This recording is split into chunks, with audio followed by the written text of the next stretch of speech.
Nandi hills Karnataka மாநிலம் சிக்பெல்லாப்பூர் மாவட்டத்தில் அமைஞ்சிருக்கு. இது கர்நாடக தலைநகரான பெங்களூருவிலிருந்து 60 கிலோமீட்டர் தொலைவில் அமைந்துள்ளது. இது ஒரு வரலாற்று சிறப்புமிக்க மலை வாசஸ்தலமாகும். கிபி 350 முதல் 1000வது ஆண்டு வரை கர்நாடகாவின் சில பகுதிகளை ஆண்ட கங்க வம்சத்தால் உருவாக்கப்பட்டது. இது கிபி 350கள் வரை பல்லவ பேரரசின் கட்டுப்பாட்டில் இருந்த ஒரு சிற்றரசாகும். இங்கே தமிழ் மற்றும் கன்னட மொழிகள் பெரும்பாலும் பேசப்படுது. இந்த இடத்துக்கு நந்தி ஹில்ஸ் அப்படின்னு பெயர் வர்றதுக்கு பல காரணங்களும் சொல்லப்படுது. சோழர்கள் காலத்தில் இந்த நந்தி ஹில்ஸை ஆனந்தகிரி என்று அழைத்தார்கள். இந்த மலை பார்ப்பதற்கு ஒரு தூங்குகின்ற காளையை போல் இருப்பதால் இது நந்தி ஹில்ஸ் எனவும் அழைக்கப்பட்டது.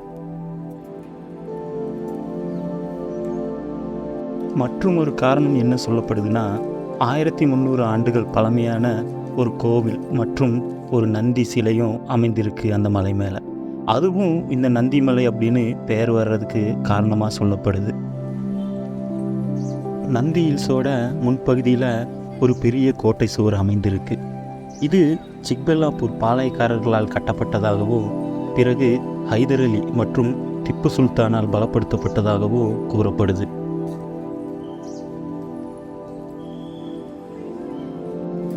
மேலும் திப்பு சுல்தான் ஆட்சி காலத்தில் இது திப்பு சுல்தானின் கோடை வாசஸ்தலமாகவும் அதிகமாக பயன்படுத்தினாங்க. கோடை காலத்தில் திப்பு சுல்தான் இங்கு வந்து தங்குவதை வழக்கமாக கொண்டிருந்தார்.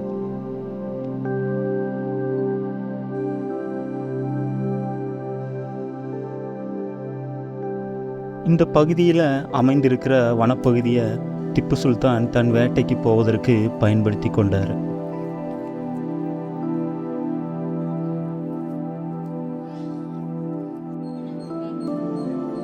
இந்த வனப்பகுதியில் பல பழமையான மரங்கள் மற்றும் அரிய வகை தாவரங்கள் காணப்படுது.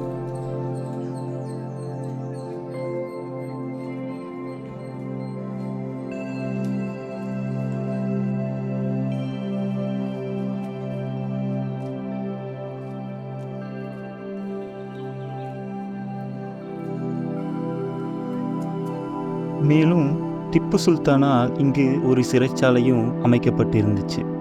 இங்கு பல கைதிகள் அடைத்து வைக்கப்பட்டிருந்தாங்க.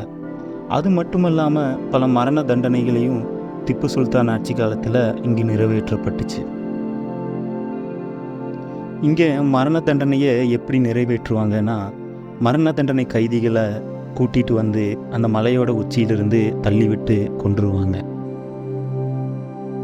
இந்த மரண தண்டனை நிறைவேற்றப்படும் பகுதியை டிப்பூஸ் டிராப் எனவும் அழைக்கப்படுது.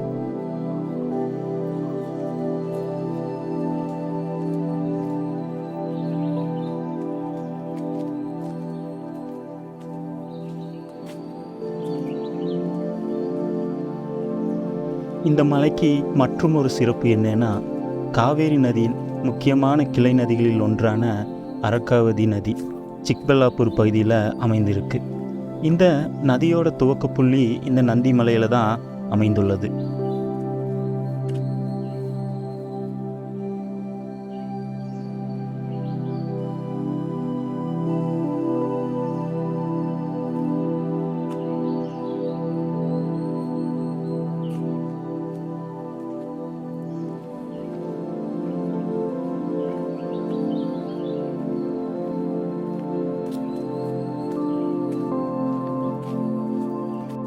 இந்த மலையோட மைய பகுதியில் செவ்வக வடிவ கற்களாலான பெரிய குளம் ஒன்று அமைந்துள்ளது.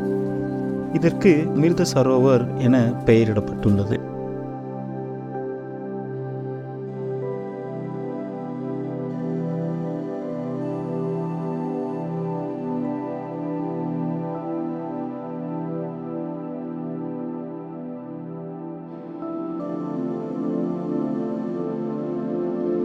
மேலும் 1986ஆம் ஆண்டு இந்தியாவில் நடைபெற்ற முதல் சார்க் மாநாடு இந்த நந்தி ஹில்ஸில் தான் நடைபெற்றுச்சு. சார்க் அமைப்பில் உள்ள 7 நாடுகளோட தலைவர்களும் இந்த மாநாட்டில் கலந்து கொண்டாங்க. இது இந்த நந்தி ஹில்ஸுக்கு இதுவரை ஒரு பெருமையாகவே இருக்கு. தற்போது கர்நாடக அரசின் சுற்றுலாத்துறை சார்பாக இந்த நந்தி ஹில்ஸ் பராமரிக்கப்பட்டு வருகிறது. நாள்தோறும் பல சுற்றுலா பயணிகள் இந்த நந்தி ஹில்ஸை பார்ப்பதற்காக வர்றாங்க.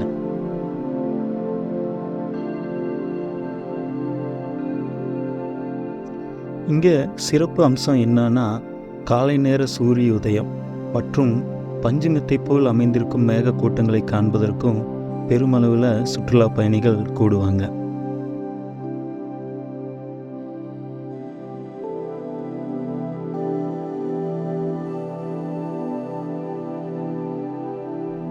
மேலும் கர்நாடக சுற்றுலாத்துறை சார்பாக உணவகங்கள் மற்றும் தங்கும் வசதிகள் செய்து வைக்கப்பட்டிருக்கிறது.